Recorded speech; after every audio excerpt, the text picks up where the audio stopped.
Karena Sayyidina Ali adalah babul ilmi, pintunya ilmu, saking pandainya. Julukannya diberikan julukan oleh baginda Muhammad ke Basrah Sayyidina Ali, hingga akhirnya balik ke Madinah untuk menggantikan Sayyidina Utsman yang terbunuh. Bayangkan Sayyidina Ali di Basrah perjuangannya bukan terus ngafir-ngafirkan orang, bukan jahat-jahatkan orang, bukan. Bahkan dia hidup di sekeliling orang-orang kafir. Hingga karena akhlak baiknya Sayyidina Ali, kepandaian Sayyidina Ali, dagangnya yang baik, ramah tamahnya yang baik, akhirnya Sayyidina Ali digile-gilekan, ya, Raja Rustum terpesona dengan Sayyidina Ali. Karena Sayyidina Ali takut, tidak berani madu, nggak berani menduakan Siti Fatimah, maka Raja Rustum menginginkan anaknya yang bernama Sayyidina Husain, yang akhirnya lahirlah anak yaitu Sayyid Ali Zainal Abidin. Berkembanglah Islam, bahkan dulu Besan yang dulunya menyembah api, orang Raja Rustum dulu tuh bangsa yang menyembah api Yahudi itu punya bangunan tinggi, di atasnya ada api yang menjulang-julang, disembah-sembah dari bawah.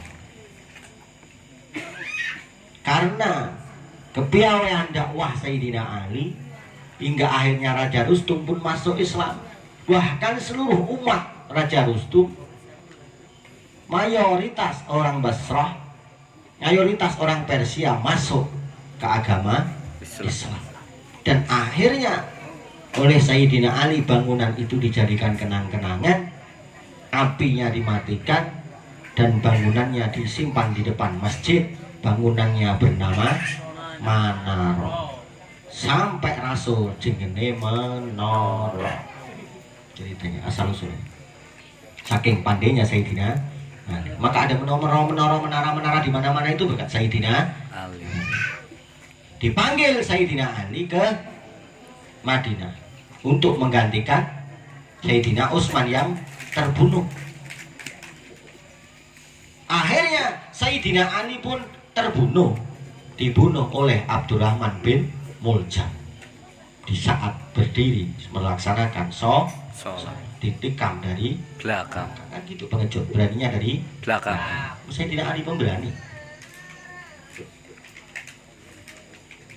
Akhirnya tahu ini Sayyidina Hasan dan Sayyidina Husain yang ada di Basrah pergi semua ke Madinah untuk menyusul ayahandanya. Karena perebutan kekuasaan, polemik, pemerintahan, intrik dan politik, hingga akhirnya Sayyidina Hasan diracun oleh pemberontak yang menginginkan kekuasaan, yaitu Yazid bin Muawiyah. Sisalah Sayyidina Husain. Bagaimana kita?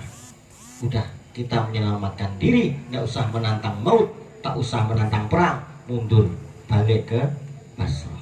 Belum sampai ke Basrah, sampai di Bukit Karbala, Sayyidina Husain beserta seluruh pasukan dikiranya oleh Yazid bin Muawiyah adalah pemberontak, dikejar dan dikepung di tanggal 9, hingga akhirnya dibantai habis di tanggal 10.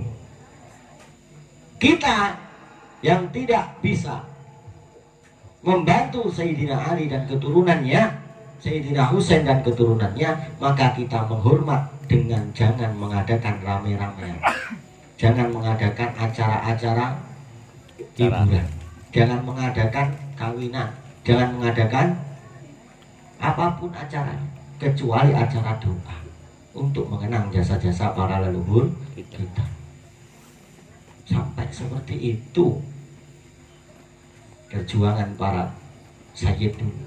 Sampai ributnya banyak bukan dari orang lain, tapi dari Islam dengan Islam sendiri merebut kekuasaan. Maka kalau sekarang ada orang yang ngaku paling benar itu biasa, saling menyalahkan itu biasa, kiai dengan kiai salah menyalahkan biasa. Yang pentingnya bagaimana kita jangan pernah menyalahnya. Biarkan orang nyalahkan sana sini, itu kati dia. Yang penting kita tidak. Maksudnya kalau leluhur kita Jawa mengatakan kita punya tunggaan di bulan Suro, yaitu leluhur para sayyid, leluhur para keturunan baginda Muhammad. Sama halnya waktu kita bertanyakan hari kepada orang tua, Bapak, kita mau mengadakan nikahan, anak kita dilamar, dan kita ingin mengadakan nikahan di hari Jumat Pon. Kan bagus, Jumat Pon. Harinya hari apa yang bagus, Pak? Jumat Pon. Oh, tak bagus, Pak. Walaupun bagus menurut orang tua itu, menurut orang ahli hitung itu, Jumat Pon adalah bagus karena Jumat adalah banyak, Pon adalah kaya. Ya, tapi bagi anak itu nggak bagus. Bagi orang yang bertanya nggak bagus. Kenapa? Karena ada mamanya yang dulu wafat di hari Jumat Pon. Tunggaan. Mosok tunggaan.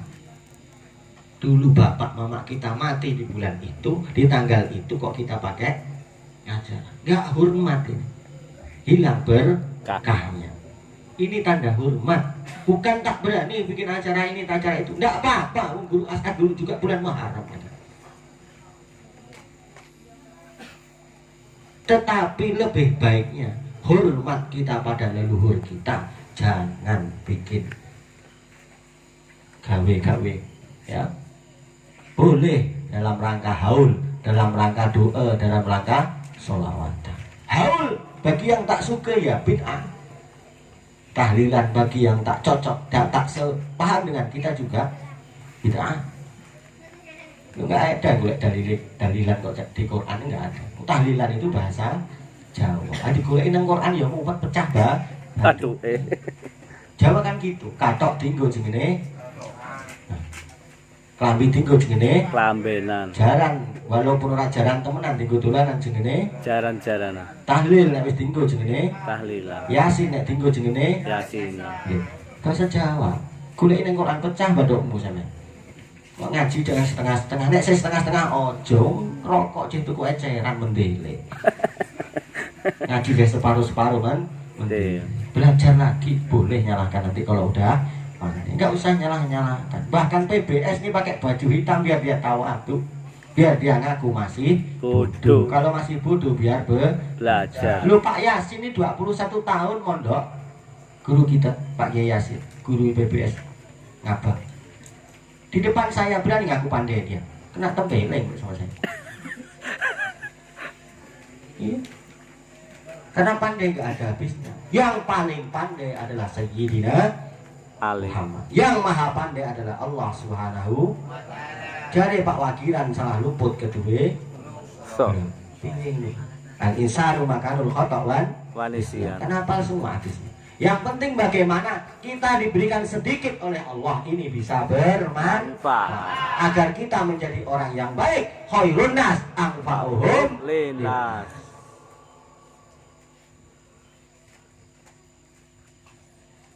Kan ada dalilnya. Ya ayyuhalladzina amanu taqwaha wabtagu ilaihil wasilah. Hai orang yang beriman, bertakwalah kepada Allah. Sebenarnya yang takwa. Dan jadikanlah ya amreo marang wasilah kepada Allah Subhanahu wa taala. Semua apa yang bisa mendekatkan diri kita kepada Allah bisa menjadi wasilah, termasuk jawahir ma'ani. Jadi sampai buka ke kitab lah. Bismillahirrahmanirrahim. Ya sedih. Jam berapa ini? Masih lama guru, masih lama. Masih lama. Si awal. Jam 1 lah. Yakin? Yakin. Cuplikan sedikit dari Tuhfah. Dari Ihya Ulumuddin karangan Imam Ghazali.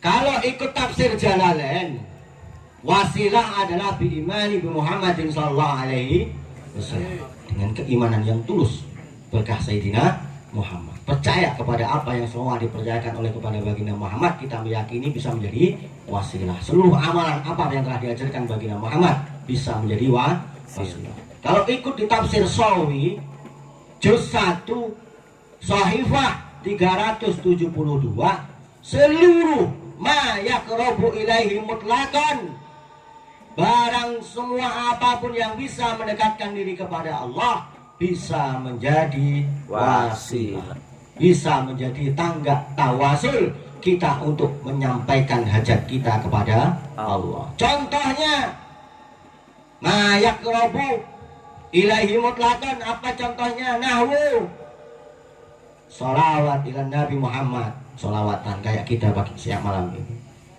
Ziarah kubur, dengan kita mengingat kematian kita dekat kepada Allah bisa.